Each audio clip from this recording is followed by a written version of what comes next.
Hello and welcome to Press Corner, our Sunday review of key events of the past week. I'm Anna Kalczyńska and I'm joined today with our colleagues in the media here in Warsaw. Here we enjoy diverse opinions and let our audience decide and reach their own conclusions.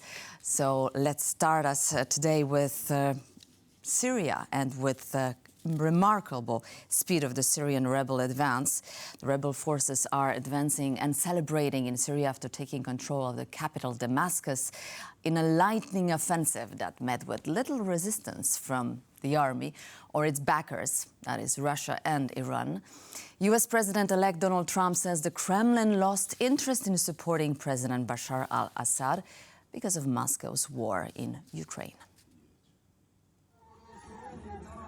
Syrian rebels claim they have taken control over the country's capital, Damascus. Crowds of rebels were seen on the streets of the city celebrating as they claimed Syrian president has fled the country. In the early Sunday offensive, the rebels have taken over Damascus, causing the Syrian president Bashar al-Assad to flee his country, reportedly to Russia. Allegedly, a search for the president is underway, with the rebels questioning Syrian military officers and intelligence officials about al-Assad's whereabouts. The international community is paying close attention to the developing situation.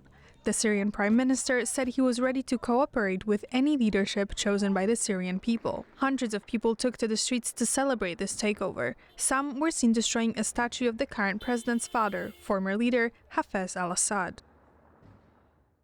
And let me present our guests today, who are Magdalena Jakubowska, Vice President Respublika Foundation, Małgorzata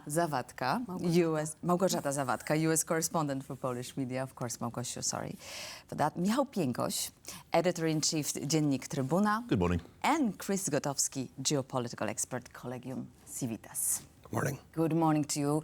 So, as I said, 14 years of war, and a spectacularly fast speed and fall from power for the Syrian regime dictator Bashar al-Assad. So the question is, what the future holds for the region, basically, Chris? Great question. We don't know. It's the Middle East. Anything could happen.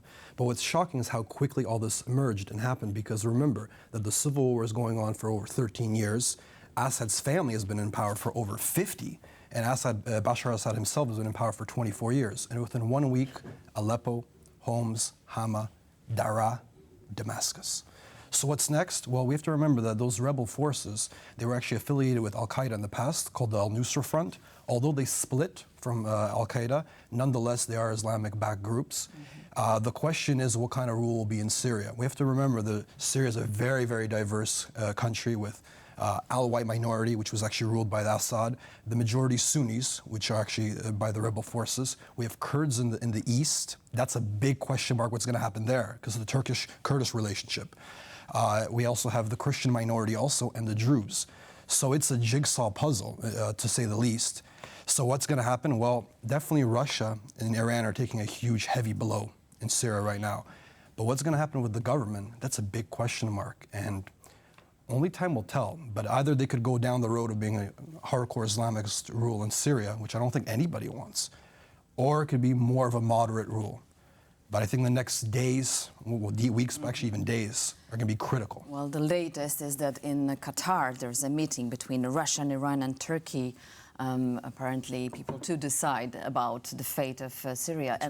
And the latest news is that they are not going to back Bashar al-Assad, so they basically leaving him behind. Oh. And what does it mean for our region here, for the Central Eastern Europe? As you rightly pointed out, Russia is defeated, Putin is weakened. Big time. Big time, but should we somehow play on that? So what we would like to see in Europe is some kind of stability, political stability, peace in Syria, which would allow migrants who have come here already to Europe, millions of them from Middle East, from Syria in particular, so they can come back. They can go back to live in their own country. But the most likely scenario is that we're going to see the opposite of that. So, as my colleague was saying, a likely scenario is a havoc and a revolution and a civil war. We know that there are about 70 different military political groups who form part of what we call the rebels. Some of them are Sunni. Sunnis make up for 70% of the country, but some of them are also democratic, pro-Western, pro-Turkish, really. So what we are looking at is a perfect recipe for another failed state, which for us would mean another hundreds of thousands, if not millions, of migrants coming to Europe. So very, very bad news for the West indeed. Exactly, another refugee crisis, right, with different groups this time, so there's not going to be a warm welcome in Europe, right? Donald Trump just wrote on his True Social that this is great, perfect news for Russia because they don't have to be involved in Syria anymore. Mm-hmm. He also wrote that it's time for Ukraine to end the war because it's too much mess around. What I thought when I read about what's going on in Syria, the first thing, they are letting people from prison, and like every prison they are opening. So it's a horrible news for women's rights and for women in general. So this is like really something that on one hand, of course, Assad was a horrible leader and not deserving and being in charge. But right now it's a really horrible situation for the nation, I think. Another arena where Russia is playing actively is Georgia, of course. So let us move to this part of far Europe, as we would like, as some would like to see Georgia. After more than a week of anti-government protests across the country, increasingly worrying reports of police brutality are coming to light. The leader of Georgia's opposition party was knocked down to the ground and dragged away by the police. So this is an absolutely dire situation for the Georgian people and the opposition leaders. After more than a week of anti-government protests across Georgia, increasingly worrying reports of police brutality are coming to light. Well, we have a full-scale terror now. They try to intimidate people so that they don't come out and don't protest. So they raided several opposition party offices, but also some offices of some civil activists. They've arrested, at this moment, at least 2 opposition leaders are in prison. The reports of violence are deeply concerning, and I condemn them unequivocally. I urge the government to do all it can to promote peace and stability.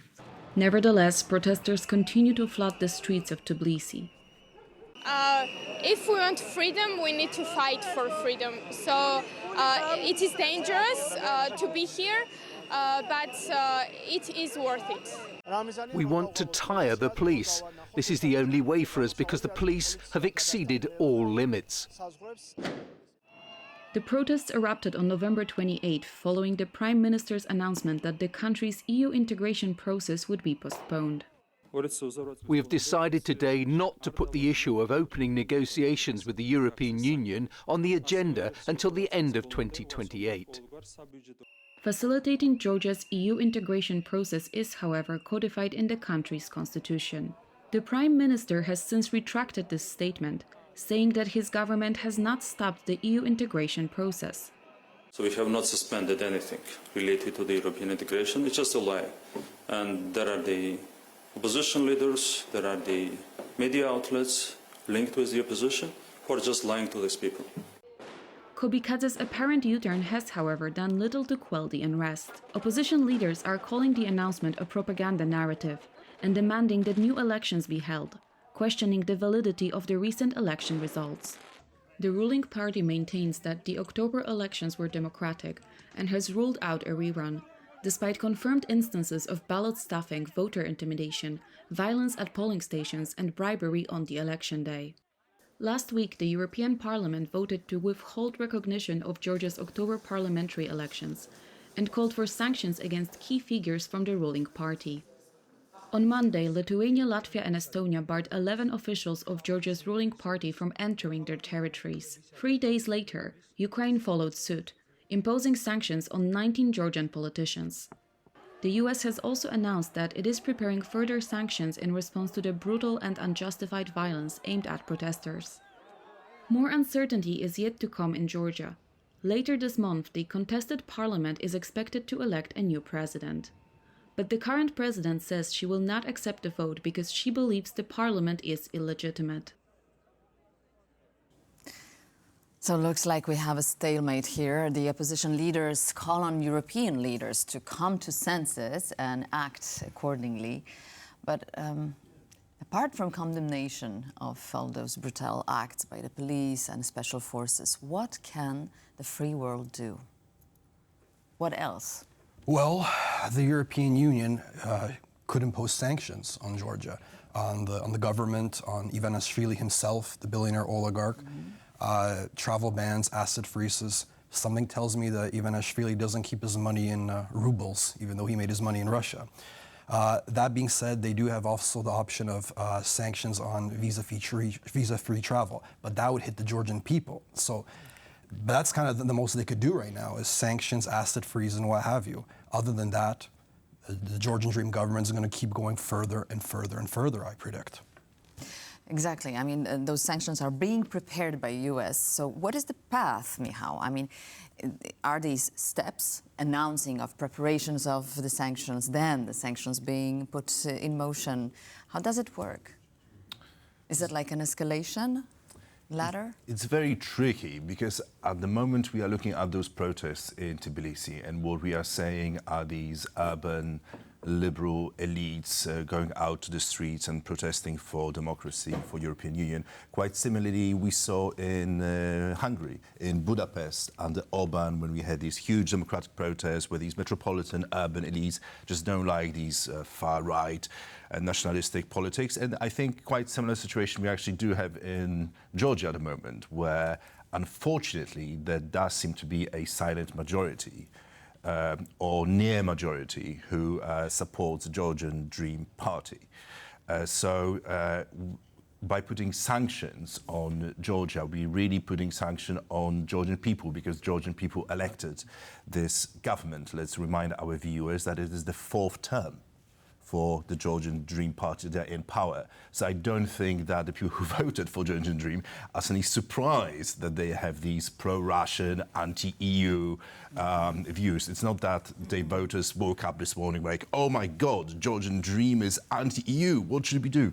No, the truth is that a lot of Georgian people do have these kind of views. And of course, a lot of that has got to do with Russian propaganda that's being pumped into the country. To counter what you're saying, is we should mention that this aspiration to EU has been written down into the constitution, right? So that's why we have a clear violation. Yes, but the people are really afraid to provoke Russia. This is one of the things, that the way the Georgian Dream was running to win the vote was they were just opposing the pictures from Ukraine in black and white and beautiful cities of Georgia, how we are and how we will look like if we will go on the path to EU, because they are scared of Russia. And there is a point, like honestly, there is a point. They are a very small country, so it's like heartbreaking, but and also Volodymyr Zelensky spoke to Georgian president in the Cathedral of Notre Dame,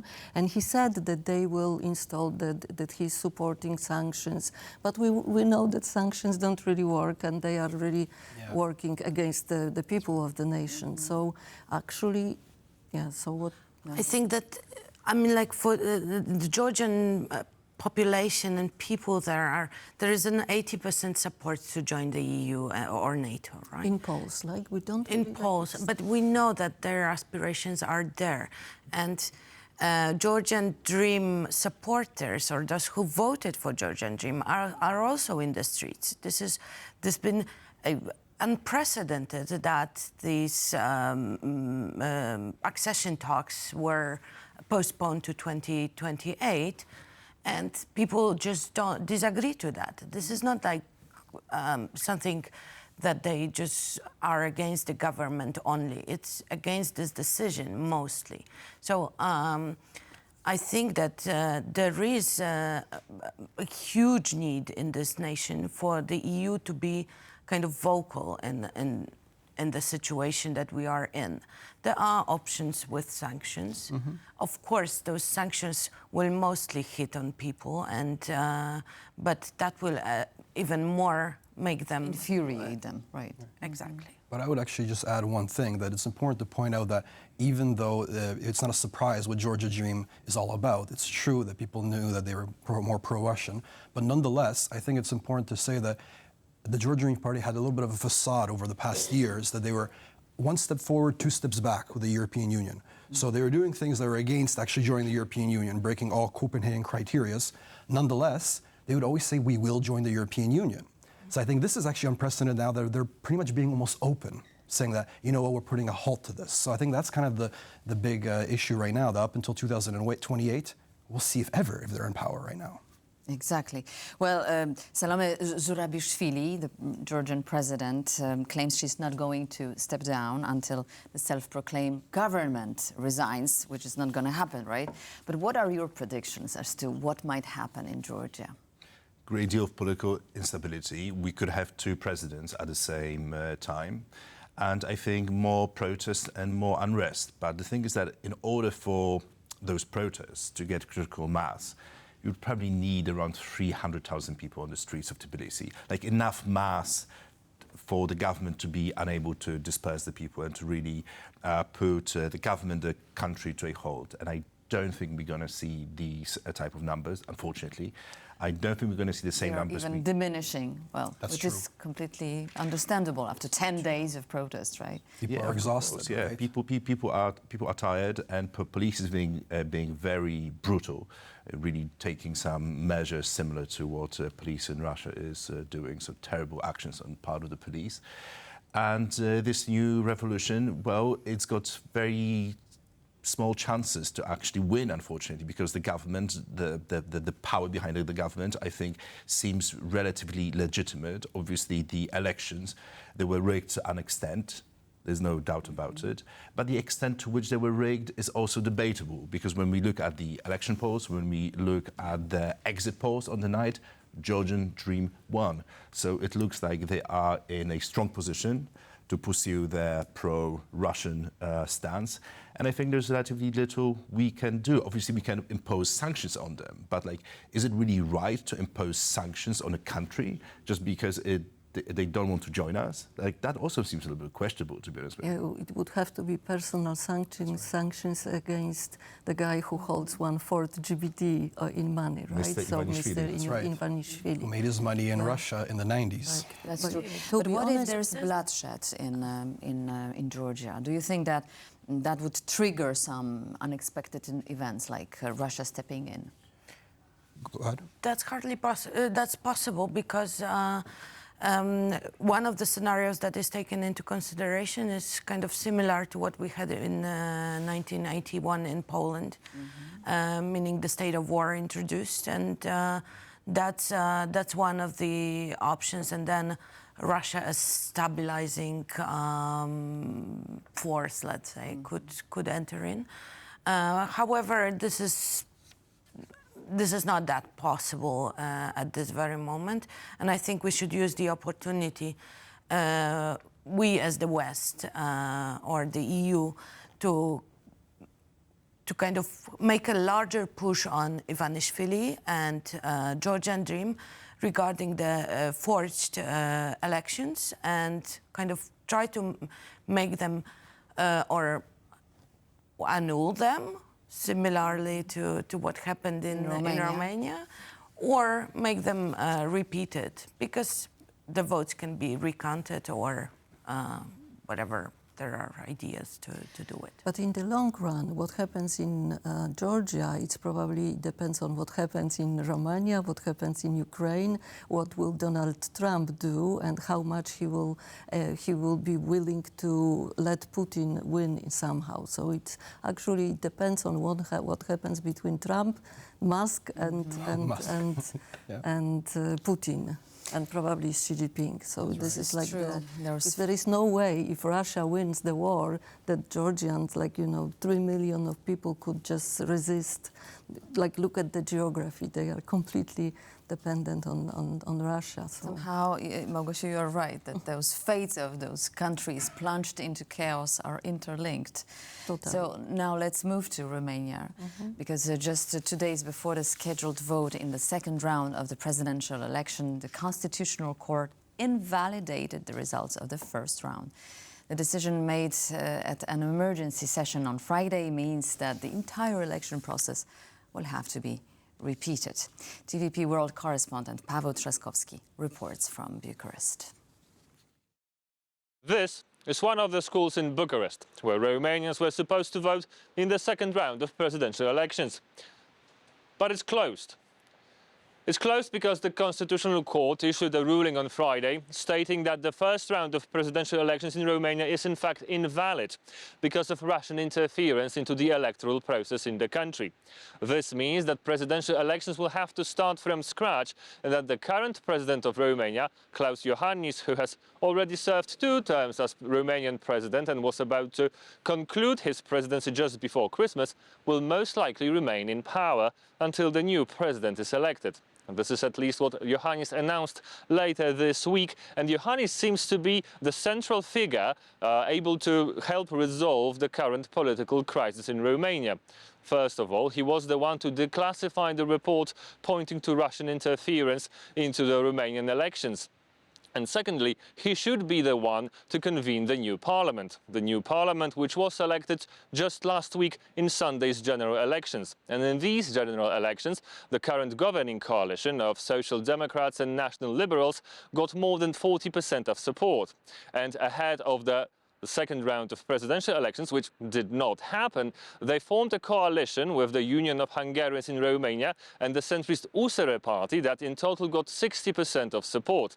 And it is most likely that Iohannis could nominate one of the members of these parties to become the future prime minister. And then this prime minister should be tasked with forming the new government, which will then decide on the future shape and date of presidential elections. From Bucharest, Romania, for TVP World, I'm Paweł Trzaskowski. So a highly controversial decision by the Constitutional Court in Romania, a debatable one, since a few days before the Constitutional Court declined to express opinion about it, about the first round, and they were quite firm about it. And here they changed the decision and they unanimously voted to annul the first round. What is your take on that? Because it's really an interesting case. I think there are 2 sides to it. There are 2 main accusations so against the candidate. First is that Mr. Georgescu, he was being sponsored and helped with Russian bots through social media.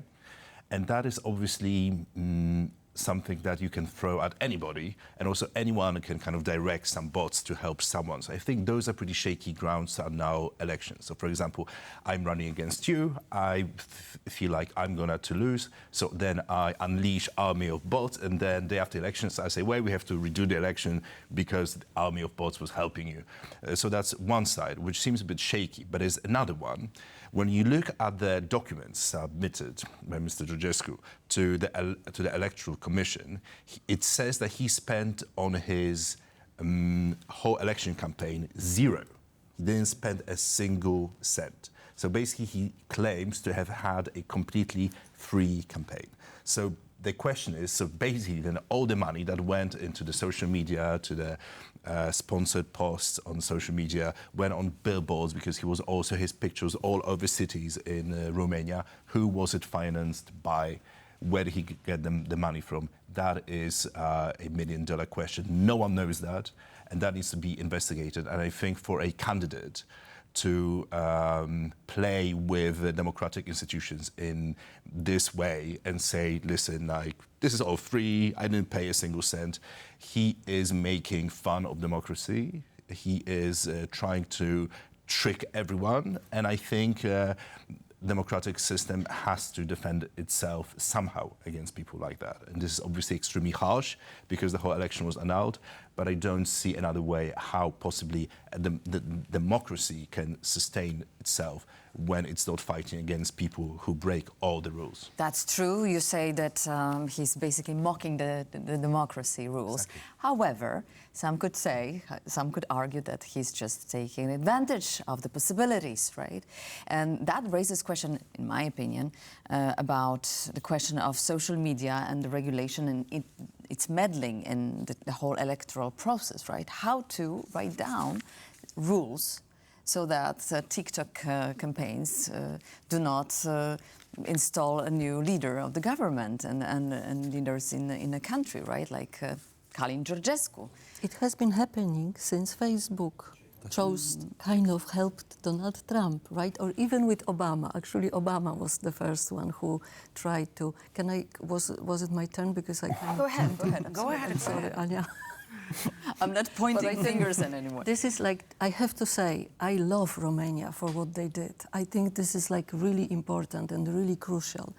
Last January, in January 2024, World Economic Forum, in a yearly report, said that misinformation and disinformation is in the long run the biggest threat for peace and stability in the world. This is like the worst possible, and we are in the midst of it. And we are in the moment when ChatGPT can do anything, you know, that Donald. Again, I will use Elon Musk.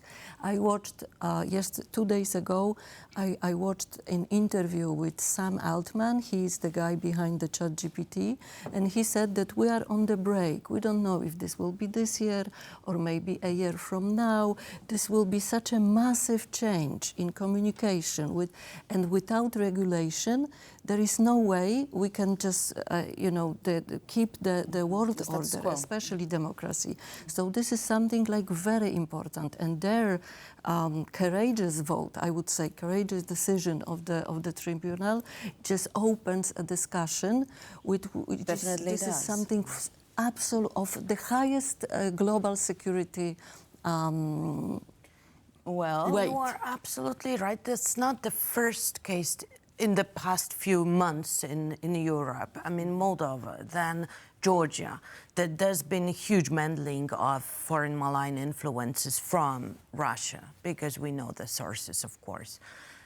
This is now in Romania, and this was a very bold decision, that's true, unprecedented, and that can be misused later on.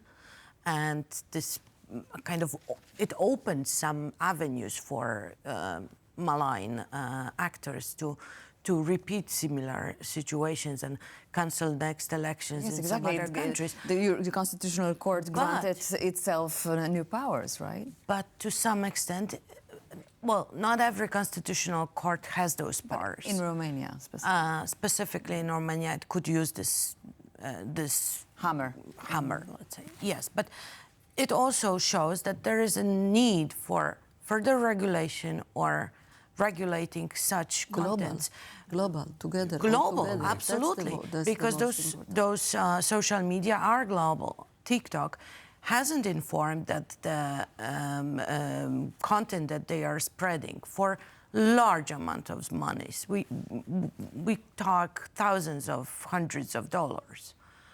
And it wasn't signed that this is an electoral content.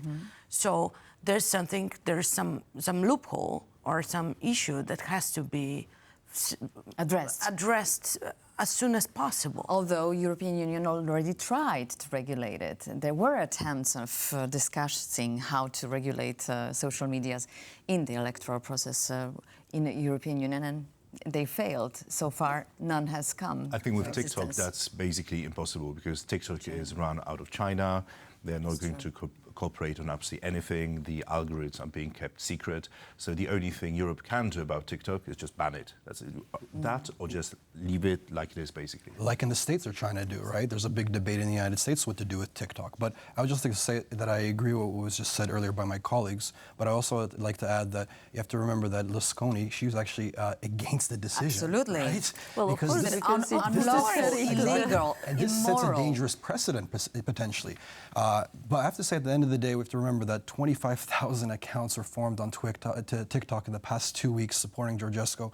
And this is actually, whatever everybody says, this is a big victory for Russia because they successfully destabilized a NATO country. Once again. Exactly. And also he was actually the hub for Ukraine. Yeah. The 100 of influencers were bought by money we don't really know still from where, and they were trying to, like this, the world became owned by the big platforms, media platforms, who can, who are operated by single men, or by Elon Musk or Mark Zuckerberg, on Pavel Durov or Chad Jiang Ma, and we really have to start the discussion. And I think that about the sponsorship, about the political sponsor and process. ability. Like look at the Elon Musk, how much power he has with Twitter. He bought Twitter the moment Donald Trump was thrown out of Twitter. Now he owns the Twitter, and actually he was doing so many different things, to helping, and he was spreading the lies.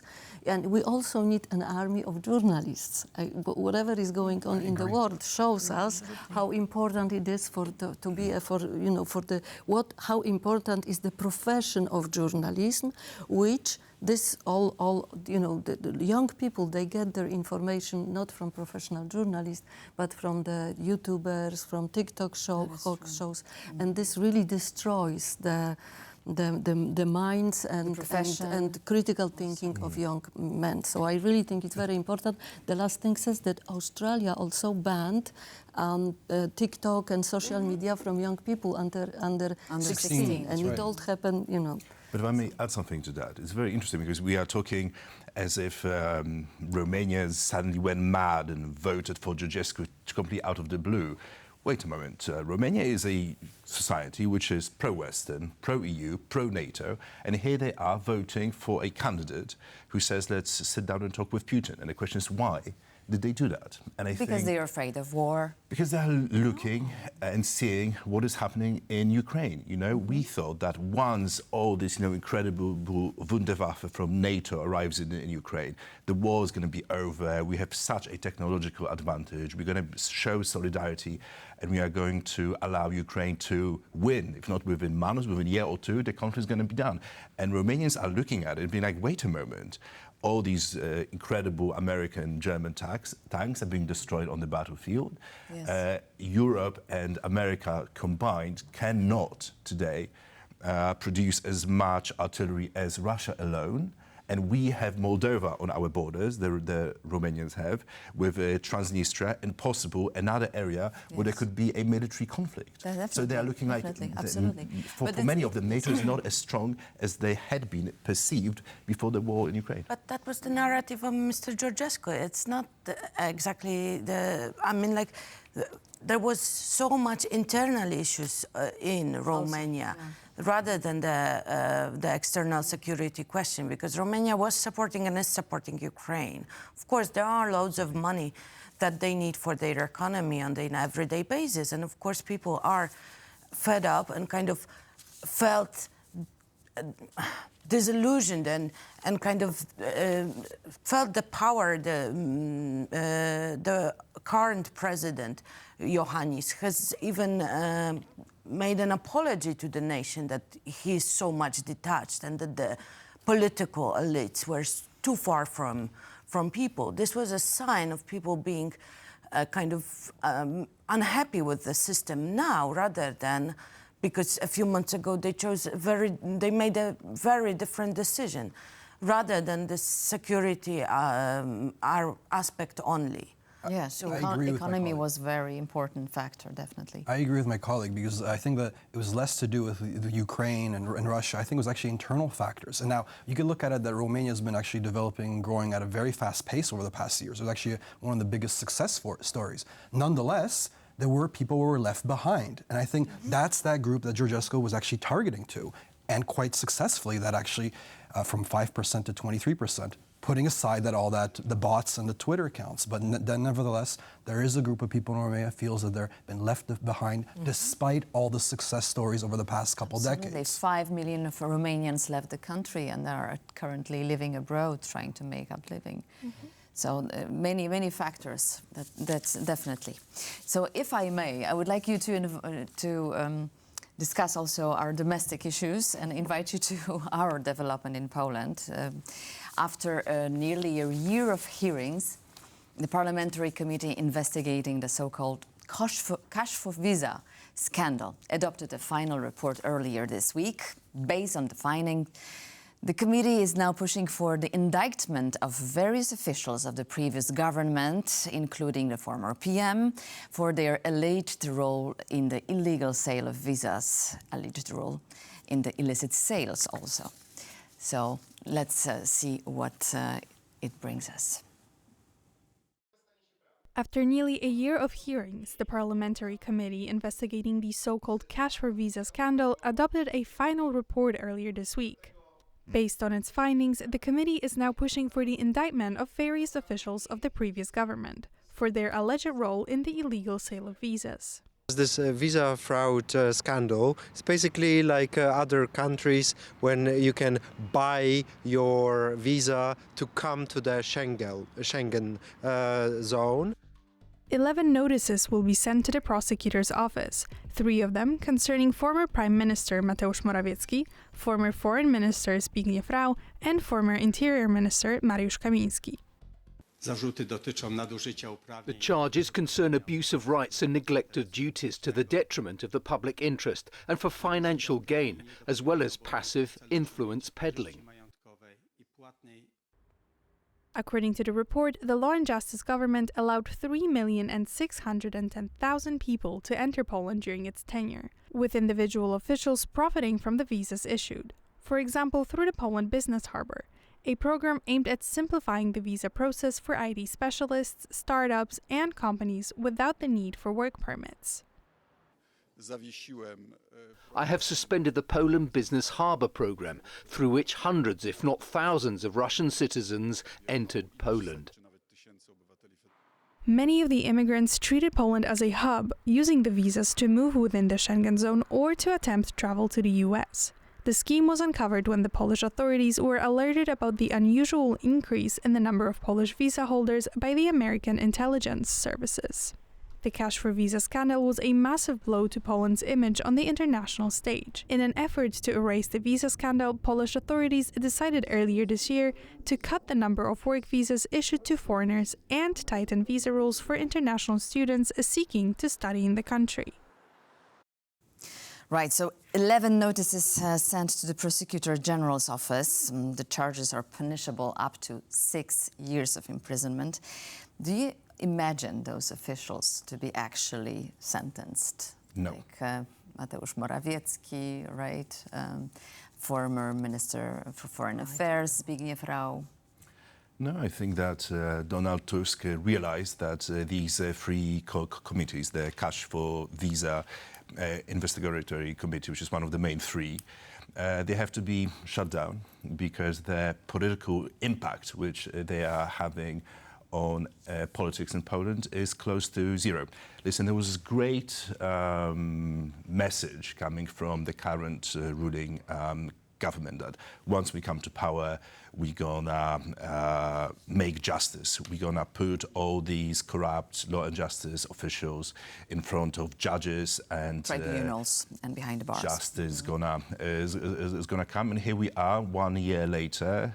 And the only thing that we saw was the leader of Law and Justice, Jarosław Kaczyński, being accused of damaging some property during a strike in Piłsudski Square. So really, it summarizes it quite well. And Donald Tusk realized these committees, very few people are following them. The politicians who are supposed to be doing the investigations, they haven't proved to be particularly capable. The core which run those committees, Cash for Visa in particular, the core of them went to European Parliament after the last elections. They have been replaced by some politicians from the second row very much. So it looks like they have to shut it down. Donald Tusk realizes that it's not going to bring any kind of real conclusions. So they have put forward this document accusing everyone, sending these documents to the prosecutors. But really very little is going to come out of it. It turns out that the cash for visa scandal really applies to only about 800 visas, and the total amount of money we are talking about is 500,000 zloty. And that is happening at a time when there are accusations of Law and Justice stealing hundreds of millions, some even claim billions, for its political purposes, for its electoral campaign. So it really looks like the scandal is not what it had been promised to be, and the committee hasn't really proved much success. And this final paper just seems to be some kind of posturing, so everyone can close the committee down and move on and focus on something else. All right, but still, this cash for visa shopping scheme was a massive blow on international image of Poland. So. Yeah, but actually it could show double, because all those people who came here during the peace, because peace was running, PIS, Law and Justice Party, was running on against immigrants. And we had this like stigma of being anti-immigrant country. And then suddenly so many immigrants and visa workers from different parts of the world came to Poland, and they actually adjusted pretty well. No one really, so it was kind of like illegal immigration program, and it showed Polish people that we are actually perfectly well with people of different races and religions. So I'm just being a devil advocate. I just wanted to jump in. It actually, so of course it was ridiculous from the Poland became this hub for immigrants from, you know, to get Polish visa became a visa to get further into the European Union. Further. That's what I was going to say. That's exactly what I was going to say. And of course it was to Mexico. So of course it was, and it also showed an unbelievable hypocrisy of Law and Justice. That's right. So it is an interesting, however, from the sociological point of view and cultural, I see more people of different races in Poland, and this is a good sign, actually. I agree, and it's Poland's become more diverse, it's true, but we have to also remember that the vast majority of those visas, actually the people who came here, they did leave, right? So it's important to point that out. But I agree fully what you said as far as the hypocrisy, that Law and Justice ran a campaign and rhetoric and propaganda for years, anti-immigrant, and lo and behold, they're the ones bringing in people. So, yeah, I agree what you said on that front. But the procedure itself it's a scandal, and it has to be prosecuted. And it's not about the, parliamentary commissions, whatever, like who cares? And there is a slowdown with the justice affair, like making the justice come to end. But it's because the Law and Justice did what it did to our judicial system. And there is a mess that cannot be kind of made back in order so quickly. And therefore there is this slowdown. But with the visa scandal, there is, and there have to be prosecutors charges to those guys. And I think that there is enough proof to make them maybe accountable. Let's put it this way. But I think there has been already. Some people have been charged, but they are pretty much low-ranking officials within the ministries. Was Prime Minister and Minister of Foreign Affairs involved in it? Probably not. Did he know about it? I honestly don't think so. Well, if the deputy was, then... There's so many huge scandals, so many huge robberies of the public funds that happen under the Law and Justice government. But I don't think cash for visa is really one of the major ones. Absolutely. And I think those who are really guilty are being prosecuted. Exactly. in the Piotr Warzyk or the Vice Minister of Foreign Affairs. And we have many other problems to tackle right now, so probably this is not in the best interest of the Prime Minister Donald Tusk right now, right? No. To get attention on this one. Thank you very much for this one and for this morning. So I wish you a good day. It was a pleasure. It was a pleasure, yeah. Our pleasure. Pleasure. The pleasure was mine. Magdalena Jakubowska, Małgorzata Zawadka, Michał Piękoś, and Chris Gotowski were our guests today. Thank you very much. Thank you. Thank you for watching, and see you soon. Goodbye.